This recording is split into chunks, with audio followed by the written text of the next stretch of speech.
Ladies, we're going to get into it. We're going to get real again. And so today we're going to be talking about what nobody wants to talk about. We're continuing our series on adult children. And the one thing I can tell you is that nobody hands us a manual and says, warning, the way you love your child might accidentally keep them stuck. No one tells us that because we think of helping our kids. When we think of helping our kids, we think love, protection, support, and sacrifice. We do not think, I might be making this worse. But today, we're talking about something a lot of moms over 40 are quietly living with. You helped, you gave, you rescued, you sacrificed. You gave it your all. And now you're exhausted. I don't know how many Reddit threads I go through where moms are talking about how exhausted they are, resentful, and wondering, how did you get here? This is not a shame video. This is a psychology and healing video, because to understand what's happening, you need to understand the psychology behind it. And you're not crazy. You're not heartless. And you're definitely not alone. There are hundreds of moms, thousands of moms out there experiencing the same thing, and no one wants to talk about it. So let's talk. First thing I want to talk about is when helping actually starts hurting. And we're going to take the emotions out of the word enabling for a minute. All right? Because a lot of us think of enabling and, we get all bent out of shape. But in psychology, enabling is repeatedly removing the natural consequences of someone's behavior in a way that prevents them from developing responsibility and coping skills. That's it. That's it. Sit with that for a minute. Sit with it for a minute. It's not you're a bad mom. It's you love them so much, you cared so much that you kept stepping in before your child could. You kept stepping in before life could teach them what they needed to learn. Research on codependency, a concept widely discussed in family systems psychology, shows that one person often takes on the role of fixer, rescuer, emotional manager, and problem solver. And once you take on that role, nobody's jumping in to save you. They like you in that role. And while you're doing that, the other person is slowly becoming more dependent. Not because they're evil, but because humans adapt to the system they're in. If someone always catches you when you fall, you never learn how to balance yourself. It's like riding a bike, right? At one point, someone had to let you go and you had to go learn for yourself how to ride a two-wheeler. You had to learn how to balance yourself on that bike. If they kept holding on, you would never learn how to do it. And many women watching this were parentified children themselves. Parentification is when a child grows up having to care for siblings, manage emotions in the home, and be the strong one. Act older than they are. I'm sure a lot of you out there can relate to this. We just don't talk about it. So what happens when that child becomes a mother, right? That parentified child becomes a mother. She says, my kid will never feel what I felt. A lot of you, including myself, have been there. So what does she do? She overcorrects. She becomes hyper available, hyper involved, hyper sacrificing, hyper responsible. Some of you might, if you didn't see it before, you might be seeing it in yourself, or you know someone who's been in that role. Psychologists call this overfunctioning, when one person takes on more than their fair share of responsibility in a relationship. It feels like love at first. Yeah. It feels you're giving. It feels good, but it's often rooted in fear, guilt, old wounds, a need to feel needed. So when your child struggles, your nervous system doesn't say, "Oh, they'll figure it out." No, it says, "I have to fix this for them, or something bad will happen." Drop a comment if you know what I'm talking about. That's not bad mothering either. That's trauma-informed mothering. But it has side effects, and that's what we're talking about today. Because a lot of us are seeing those side effects, and we're not talking about it. Let's talk about money real quick, because this is where many moms get stuck. There is a difference between supporting, and there's a difference between support and subsidy. Do you know what the difference is? Support says, "I'm helping during a temporary challenge while you're still responsible for your life." Subsidy says, I am carrying your lifestyle so you don't have to adjust. You don't have to adjust anything. You don't have to adjust your behavior. I will take care of you. Research in behavioral psychology shows that when people are shielded from consequences, long term, it can lead to learned helplessness. So a lot of the frustration some of you might be seeing from your older children are learned helplessness. And it's not your fault. This is a concept introduced by psychologist Martin Seligman. Learned helplessness happens when someone stops trying, avoids responsibility, feels incapable, and expects to be rescued. And I know some of you are sitting here scratching your head saying, "Yeah, that's my kid." But how did they get there?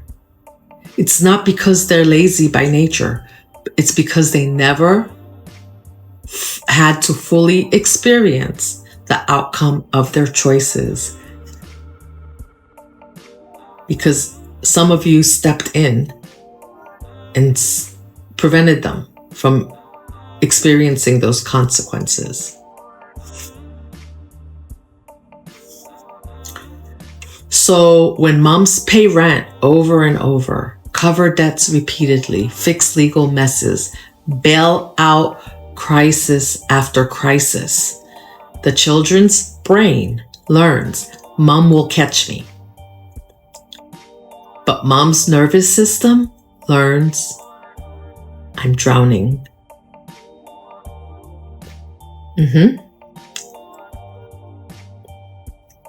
Put "I'm drowning" in the comments if you know what I'm talking about. And the reason this hurts so much is because your love was real. Your sacrifice was real. Your intentions were pure. And now you're facing a painful realization. What if the very thing I thought was protecting them kept them from growing? Kept them from becoming responsible adults? That grief is heavy. And moms often say things like, we see all over Reddit parenting threads. And yeah, I am all over those threads because I'm learning with you. Here's some comments I've seen. I gave them everything and I didn't have, and now they expect everything. They expect more. I'm tired of being the emergency contact for a grown adult. Every time I say no, I feel like the worst mother alive. Does that sound familiar? That's not selfishness. That's burnout meeting awakening. You're awakening to the fact that you can't continue to do this. And codependency is not just about addictions, because this is a codependency pattern. It shows up in families too. This is not just being dependent on like alcohol or something like that. There can be codependency between people. Classic codependent parenting patterns include feeling responsible for your child's emotions, feeling guilty when they're upset, fixing problems before they even ask, struggling to say no, equating love with self-sacrifice. Drop a self-sacrifice in the comments if you know what I'm talking about. Family systems psychologist Bowen Theory explains that families form emotional roles. If your role became the rescuer, the strong one, the fixer, your child learned unconsciously to step into the dependent one. This happened naturally. It's psychology. They became the victim. They assumed the victim role, the one who needs saving. And when you start healing, you step out of your role and the whole system shakes. Who's going to step into your role now?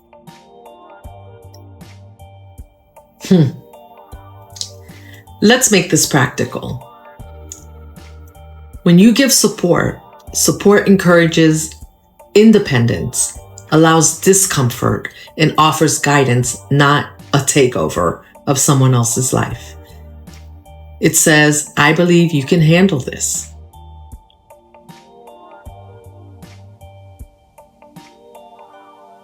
Rescue removes discomfort, takes over the responsibility, and solves problems for them. It says, without meaning to, it's not like you mean to say this. It says, I don't think you can do this. And here's the hard truth. Rescuing feels loving in the moment, but long term, it communicates doubt. Yes, it communicates doubt to your child. And kids don't grow confidence from being saved. It says you don't think that they can do it without meaning to. They grow confidence from surviving their own challenges. Think about it. How did you grow your confidence? Now, when you stop and when you pull back, it feels so cruel. I know. Because your brain says they're struggling, that's my fault. But psychology says struggle builds resilience. Problem solving builds competence. Consequences build responsibility. You are not abandoning your child by letting them take responsibility for themselves. You're returning responsibility to the rightful owner. That's not rejection. That's actually you showing them respect, one adult to another, because they are adults. Now here's a sassy, truthful moment for you.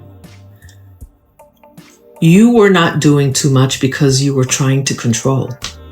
You were doing too much because nobody ever taught you love doesn't mean carrying another adult's life. That's not motherhood. That's martyrdom. And martyrs, what happens to martyrs? They end up resentful, and not peaceful. Now, I would be remiss if I didn't talk about what healthy help looks like. Healthy help sounds like, I love you and I believe you can figure this out. I'm here for you. I'm here for your emotional support, not financial rescue. I won't fix this for you, but I'll listen while you work through it. That builds accountability, confidence, and independence. And we all want to see that for our children. And what it does for you is it frees you from exhaustion, resentment, financial stress, and emotional burnout.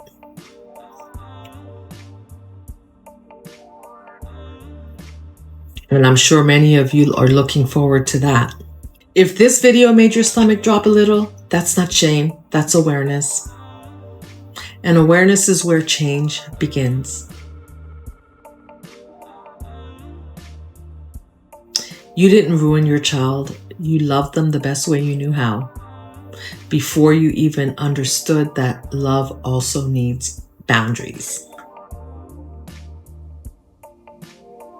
You're not a bad mom. You are a mom who is waking up. And waking up after years of overgiving, that takes courage. So pat yourself on the back. You go to the mirror and you tell yourself, I'm courageous, because the truth is, a lot of us don't just overfunction out of nowhere. We were trying to give our kids the childhood that we didn't have. We were trying to soften the world for them. We were trying to protect them from pain we knew too well. But sometimes, when protection turns into constant rescue, when support turns into subsidy, when love turns into overcompensation,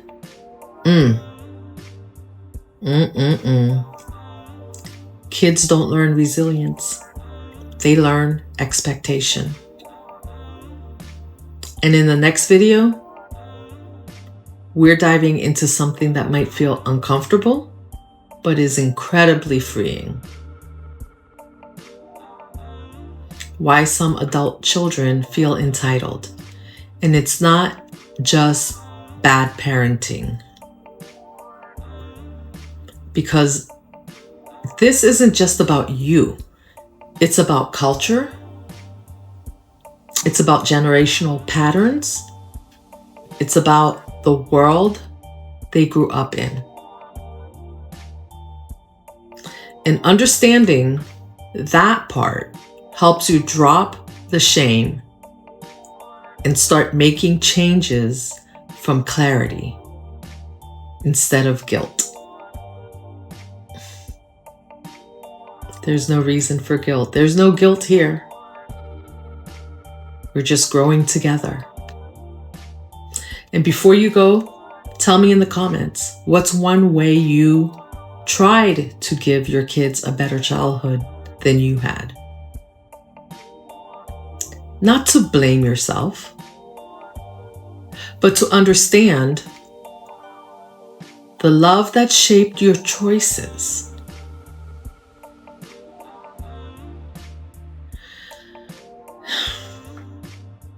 Listen, I'll see you in the next episode, because we're not just talking about what happened. We're talking about how to move forward without carrying all the blame. I'll see you in the next one. Bye.